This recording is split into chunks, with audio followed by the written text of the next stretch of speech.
Assalamualaikum warahmatullahi wabarakatuh. Macam ni kita main bakar-bakar sikit. Nak makan ikan bakar. Tu juru bakar dia. Kita pun bakar zinc ya. Kepeng.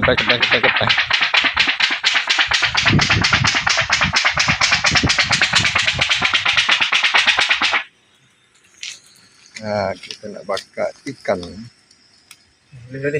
Boleh dah. Kita bubuh dia jaring untuk buat letak ikan DIY. Do it yourself DIY. Itu dia comel kat tempat kita buat. Tak apa. Kita guna alat bantu dia. Alat bantu dia cantik, memudahkan pembakaran. Teknologi kena guna lah. Dah ada teknologi kan. Dia ada komen. Pakailah kipas tinggi. Tak apa. Pani kita pakai kipas. Semaya.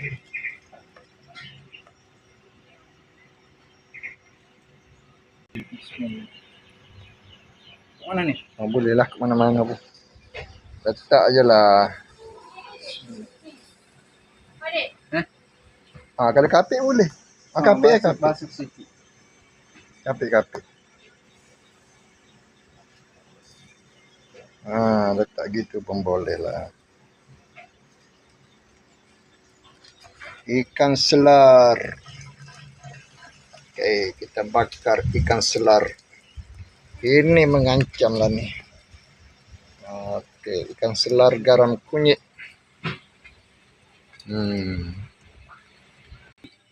Habis. Okey.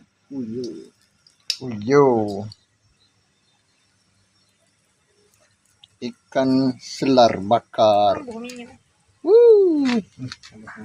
Alhamdulillah. Comel.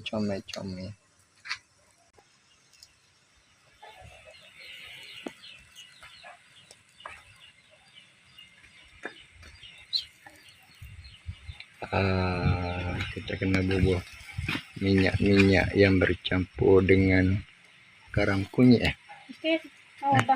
Awah bakar.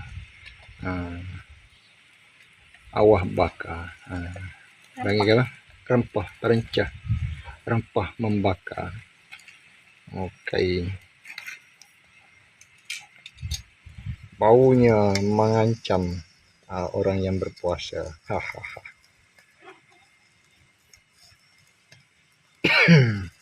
Kita balik-balikkan dia.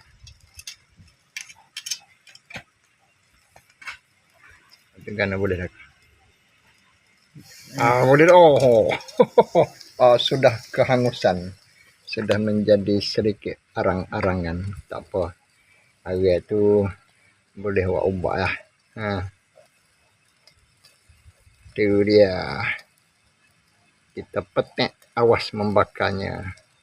Biar tersera ke dalam isi ikan. Apinya panas membara.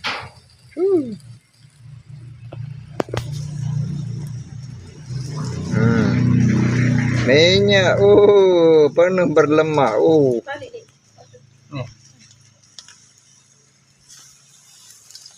Jadi kita lapis sikit dengan daun kunyit nak bagi rasa aroma kunyit-kunyitan sikit. Jadi dia. Mengancam yang amat. Tu dia.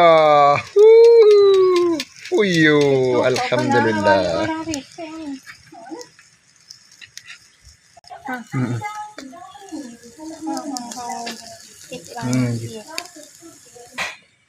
Itu dia. Okey. Jadi alhamdulillah.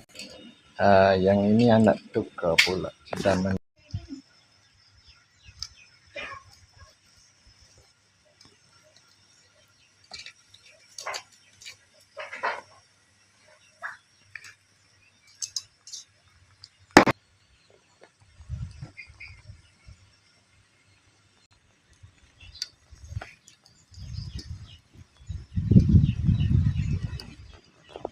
masuknya. Apa dia kita? Bila Tunjuk dah. cocok sikit.